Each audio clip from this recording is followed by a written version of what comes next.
No one in my family is from entertainment. Please welcome 10-year-old Alyson Stoner. Alyson Stoner. Alyson Stoner.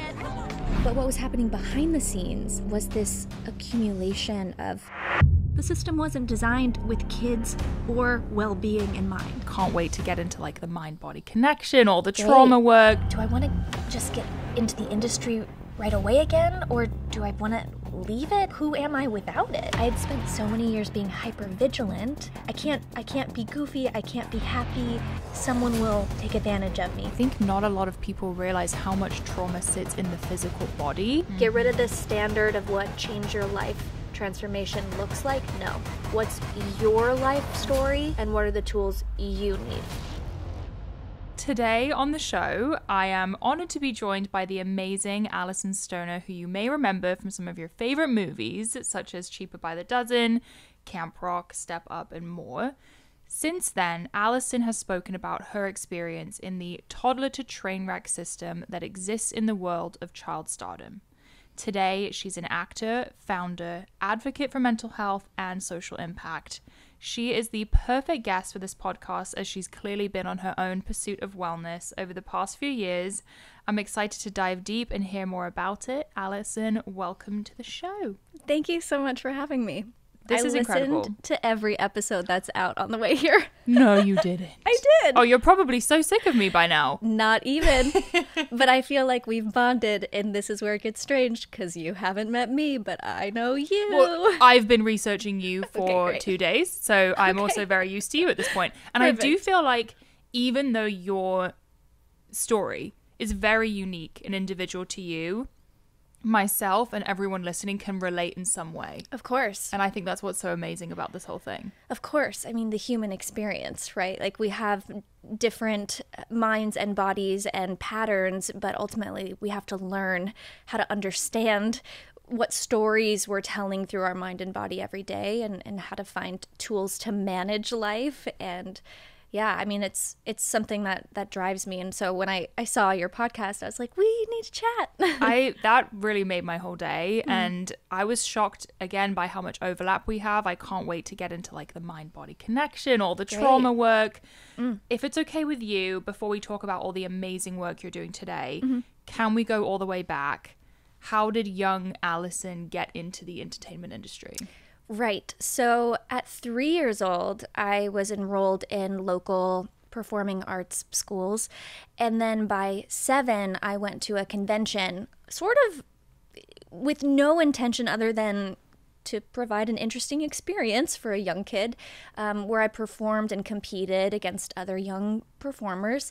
And the feedback was very positive. And we didn't really know what that meant, other than, I'm glad that I'm hitting my mark and following the choreography well. But they recommended trying a short period in Los Angeles, meeting with agents, going on auditions, if you were lucky, and potentially pursuing a professional career. Now, no one in my family is from entertainment, and we did not have a roadmap. And I think that's some of the reason that we weren't prepared for all of the stressful situations that were about to unfold. And in the moment, things are so high-paced, so fast-paced, so high intensity, full of surprises that you don't really have a chance to acclimate. You're just trying to keep up. And of course, my mom is likely trying to be protective and supportive. And I have sisters who are back in Ohio, or at the time we're still back in Ohio. So there's family dynamics. Now you're not in school anymore because you booked a job, which is exciting, but now it's kind of alienating because most other kids can't relate. And then you experience fame, and that's bizarre when you walk outside and someone has a photo of you that they kept in their car trunk in case they met you, and then you sign it and they sell it on eBay the next day. I mean, just bizarre experiences, right? So I was fortunate to get to participate in tons of different films and projects for, still to this day, over 20 years. But what was happening behind the scenes was this accumulation of health challenges, some that were visible, many that were not. And so that sparked my interest in healing, in therapy, in studying the mind-body connection, even getting some certifications, and then examining what other people in the world were experiencing and figuring out, like, what's the best way to help support people in their lived circumstance. Might be a very different canvas than mine, but fundamentally, we all have a nervous system that got some early programming that might lead to anxiety or depression or other health issues that we're now battling every day. And like, what would it mean for us to know tools on the spot to be able to reduce that stress and then also set ourselves up to be able to tolerate the necessary discomfort of life, to be resilient, to actually, actualize our potential, right? So all of these big ideas really were sparked from my behind the scenes experience in entertainment. I also think the identity piece is so interesting. You said in your video, which I loved, even a year ago I watched it, where you mentioned that at that young age, you're still differentiating between reality and imagination anyway. Yes. How does that manifest in regular off-screen Alyson as an identity confusion? Sure. Yes, I'm glad you bring that up, because when we're talking about our childhood experiences, a lot of us forget to contextualize the exploration in terms of child developmental phases.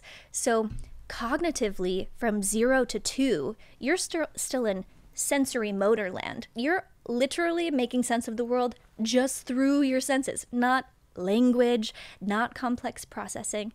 Then you have 2 to 7, which is when I got into the industry. And like you said, you don't have an individual sense of self yet. You're still basically, your personality is subsumed in your main caregiver's identity and or the patterns that are modeled around you, the values that are instilled in you. And then you have 7 to 11, which is another developmental curve, and 12 and beyond. And if we don't pay attention to the fact that our brains couldn't even process using logic until a certain age, we forget that the stuff that comes up for us in later years where it feels like it makes no sense. It's like, yeah, exactly, because you literally did not have the mental capacity to make rational sense of your experience. Right. So in terms of identity formation, I really think that I just adapted to this concept of being a chameleon, because every day I was making myself available to adults who had really intimate access into my mind, my body, my emotions, and we would, for the job, manipulate our emotional state. We would talk about things through the character's eyes, and my mind didn't know the difference, right? So it's fascinating, and it's been a beautiful journey of understanding that I have a voice and that I can set boundaries and assert needs. But really quickly, it was so interesting. I had this confidential conversation with a bunch of other kid actors, and I sort of knew some themes that were probably shared, but the one that surprised me, and probably shouldn't have now that I think of it, is that most of us, if not all of us, never learned that we had a voice and that we could assert our needs. So when I see young performers now, I'm like, what would it mean for us to talk about self-advocacy? For young people to know, hey, you can actually say, please don't touch my body that way when you put the mic pack on, or I'll do it for you. I can do that. I know how to clip something on my pocket. So there's just so much room to improve the system. And also I have compassion that the system wasn't designed with kids or well-being in mind. So we're gonna have to rethink how we approach things in every industry, because it was designed just to make money and just to get the job done. Right. So, human beings, not human doings kind of thing. It's so interesting what you say about becoming a chameleon, because obviously I was not a child actor, but I can relate in so many ways. Right. I have borderline personality disorder, and a key symptom of BPD is having a lack of identity and kind of chameleoning to any person, any situation you're in. And I've only recently, as of the last year or two, started to come into my own body and brain. Wow. And kind of realized I missed out on like 8 years because I was chameleoning to other people. And I think a lot of people listening will also relate to that feeling, and that feeling of not having a voice or being able to set a boundary. Right. Yeah. And I know I have several loved ones who are living with BPD. And even just the sense of, for them at least, it seems like semi-frequently you're cycling through a loss of a self, and it's this constant like, okay, now I'm this, and no, I'm not that, now I'm this.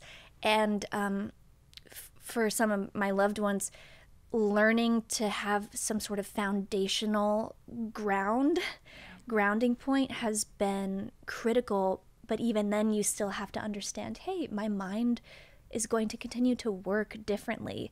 So I can't grasp for certain things if it doesn't actually match how I'm designed. Like, it's constant adaptation. I'm curious what you think of this. It's a little bit controversial, but current day child stardom looks a little different. Like, now we have famous YouTube families, influencers with kids, kids who are a big piece of their content. I even see them used in brand deals, monetization. Right. Do you have any thoughts on that? Yeah, I have many thoughts. And when I share my podcast in the coming months, I want to focus an entire episode on the digital landscape. So I want to start by saying most people don't know that child entertainers do not fall under the same category in the law as child laborers. So there's federal laws that are supposed to, protect children laborers. However, entertainers are exempt from that. So kids have to rely on each state to make their own regulations specifically for child entertainers. Currently, 17 states don't even have a single law. So that means kids on set are actually less protected than anyone else on that set. Wow.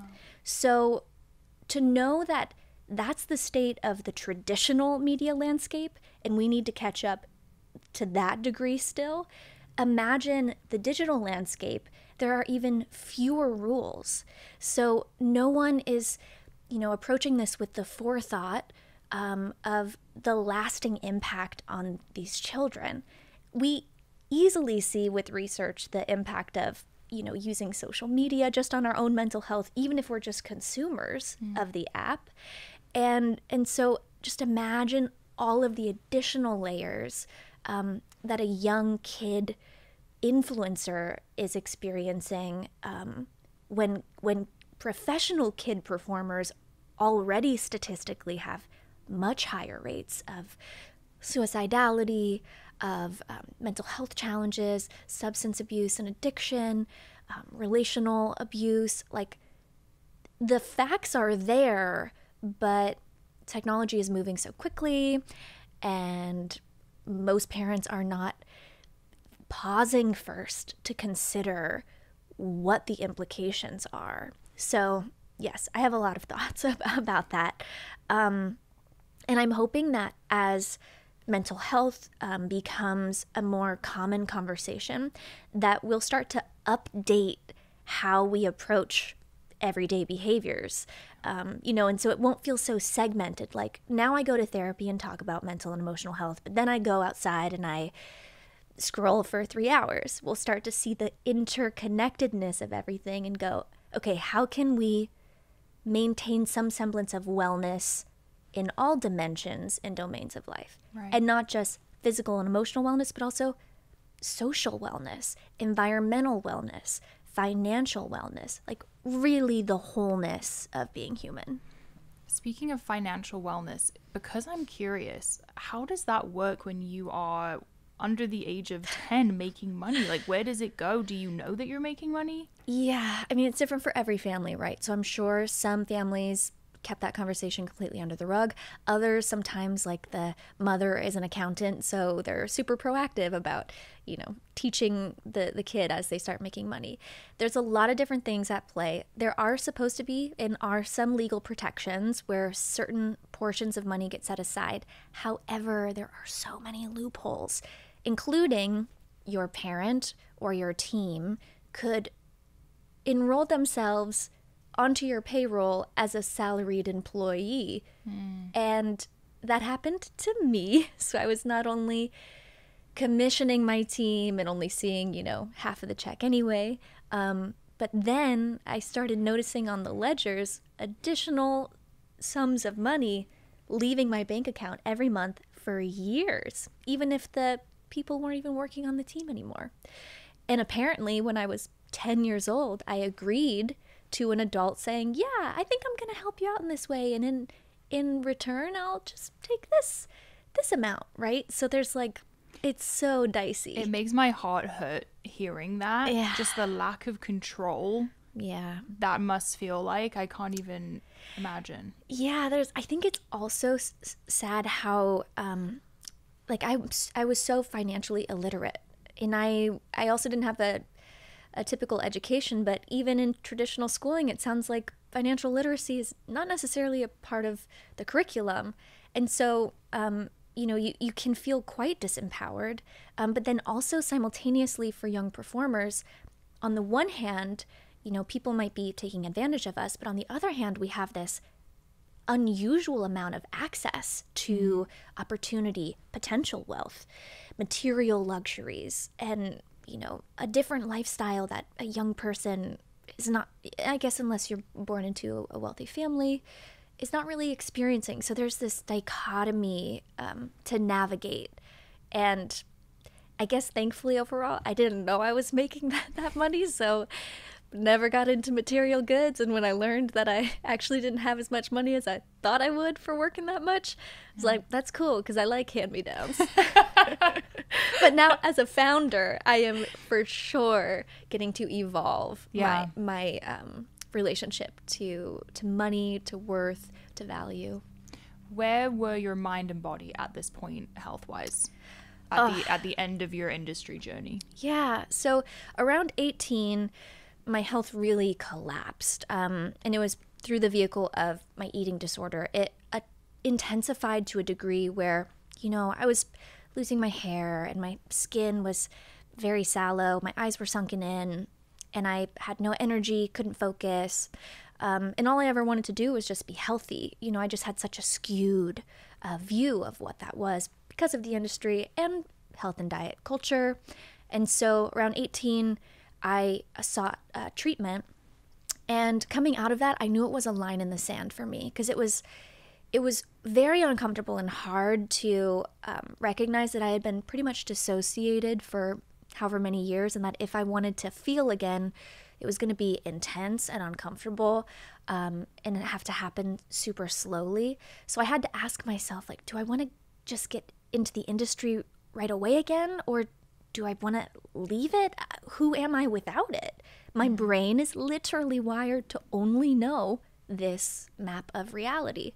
So I chose to face the fear of leaving the industry. Even though I continued working, I slowly started saying no to auditions and changing the kind of opportunities. And that period is when I slowly started re-entering my body. And what I'll say is I was diagnosed with alexithymia. So literally could not feel or identify emotions and sensations in my body, very much offline. And what was one of the hardest emotions to reconnect with was happiness.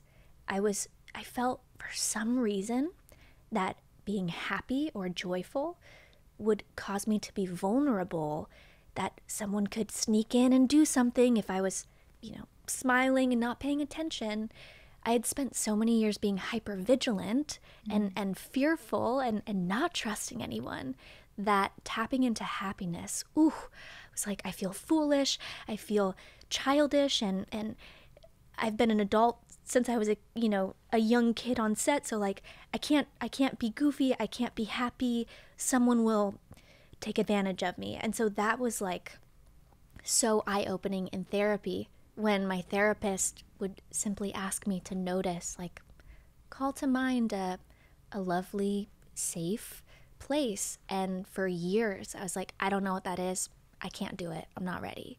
So it's been a slow process, but it's so worth it. It's so worth it.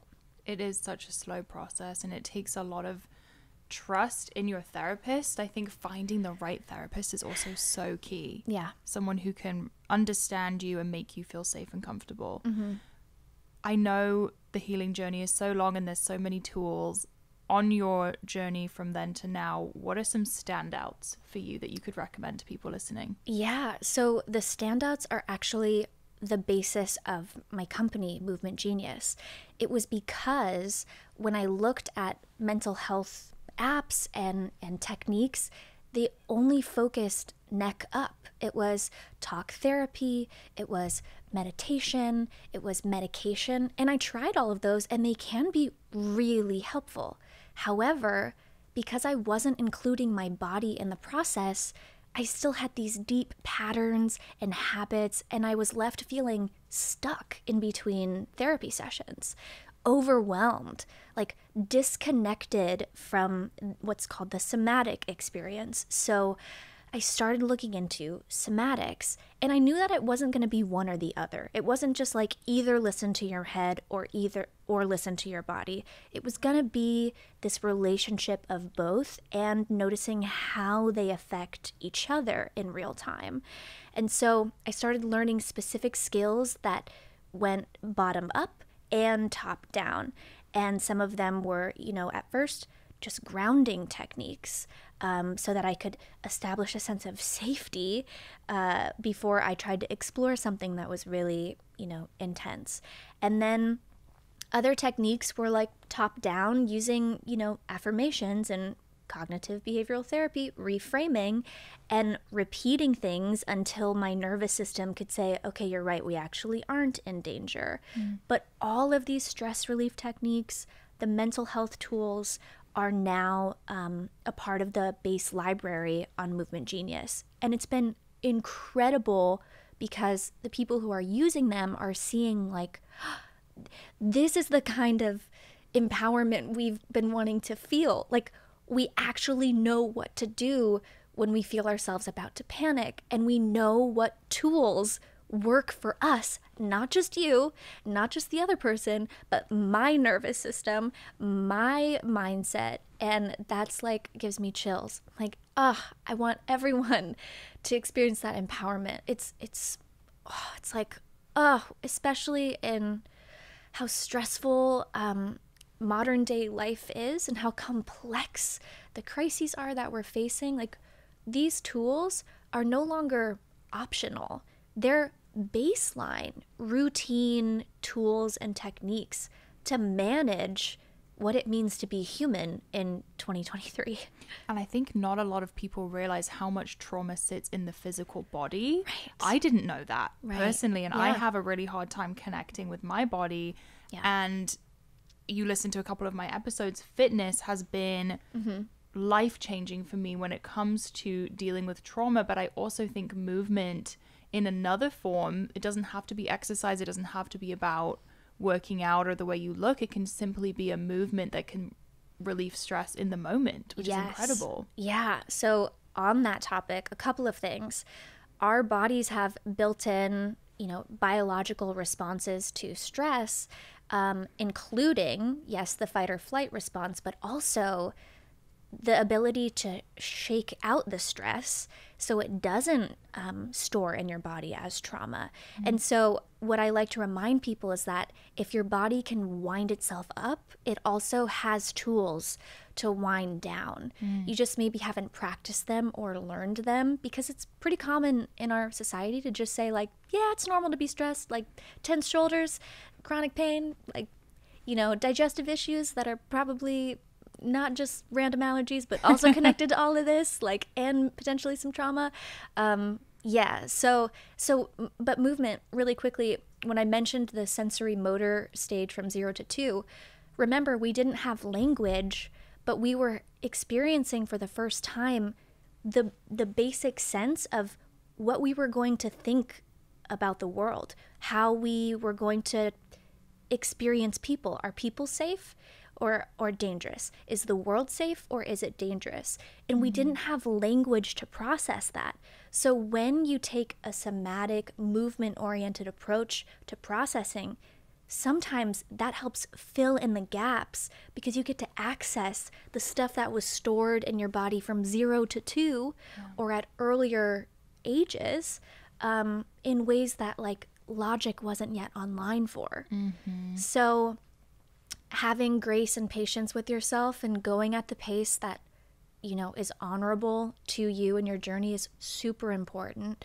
But I invite people to, like, if they want something more practical at first, start with like just the stress relief techniques because, you know, you don't have to like dig too deep. You're just like learning the mechanics. But then also if you're ready to understand the story that you embody daily, like start looking at those mind-body tools, many of which are on our site.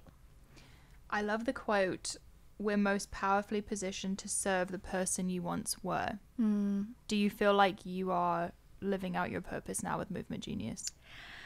I do, and I hope it continues to evolve, but I feel confident that Movement Genius represents the best attempt at pooling everything I've learned, using the access and position that I have, and collaborating with the people who are the best experts to serve as many people as possible in a real way. Yeah. Not like superficial, but we're talking like really change your life and your life, not this template.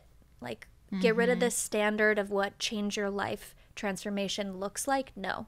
Well-being looks different for everyone. It feels different every day. What's your life story happening in your mind and body, and what are the tools you need? Like that specialized, personalized experience, yes, I think is the humanizing essence that I felt I was missing as a kid when I was just another person in line. And so now it's like, yeah, how can this be really about you, the essence of you, so that you can go on to, you know, start your company or fulfill your purpose-driven mission?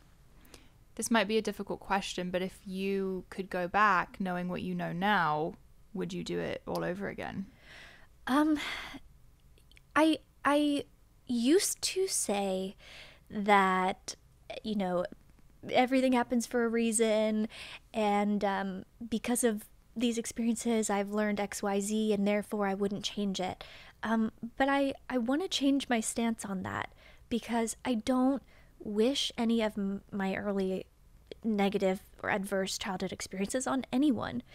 And I know that you've experienced things from younger age that still stick with you, influence who you are today. So no, I it's not that I want the absence of pain and suffering. I'm all for learning how to embrace the full spectrum of human experience, but I would not put myself voluntarily or any child through that level of like toxic stress and repeated forms of trauma. I would try to find a more balanced way to introduce someone to the world. What's next for you? What are you looking forward to? Yeah, so our main focus, my sister is my co-founder, and our main focus is really deepening our community. So if anyone listening is like, I need those tools, it's only $10 to sign up. That's the whole thing. We're all about like, I'm going to sign up. Yes, please. Today. Yeah. And like, let me know specifically what you're looking for. I'll make a little playlist for you. But we're really focused on our weekly live classes. So we bring in therapists, experts. We cover wonderful topics. We do these big quarterly workshops on a theme. So we're just like really wanting to make a robust community experience. And then I have my podcast that'll be releasing, which unpacks the toddler to trainwreck pipeline in detail. And I spill, everything that I've, to this point avoided saying out loud. So yeah, I think it's a year of like definitely hard work. Yeah. You know what it means to run a company. But also I'm like, yeah, I'm where I need to be right now. I can tell, and I can just see in your face how much this all means to you, and it's incredible to watch you do something that clearly brings you so much purpose and see you living so authentically. Thank you. Now it's time for the question we ask every guest. Ooh. I started this podcast because I believe everyone's pursuit of wellness looks different. What does wellness mean to you?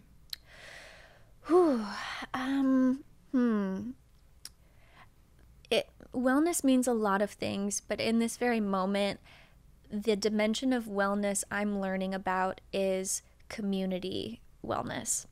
I can isolate myself like no one's business. I moved out to the desert to be alone in silence. And I'm realizing how interdependent we truly are and how important it is to understand the needs of people around me. And when we seek solutions for well-being, to be mindful that we're elevating well-being in our community as well. So I think the social component to wellness is what's most dominant in my mind. I love it. Where can people find you and Movement Genius online? Yes, you can follow me at Alyson Stoner, and more excitingly, you can follow my company at Movement Genius. And then if you want to sign up, we can give you a link to put in the show notes. Let's do it. And then if anyone forgets between now and going to the show notes, you can just go to movementgenius.com. Thank you, Alyson. This was awesome. Thank you. Next time I'm asking you questions. Okay, girl. I'm ready.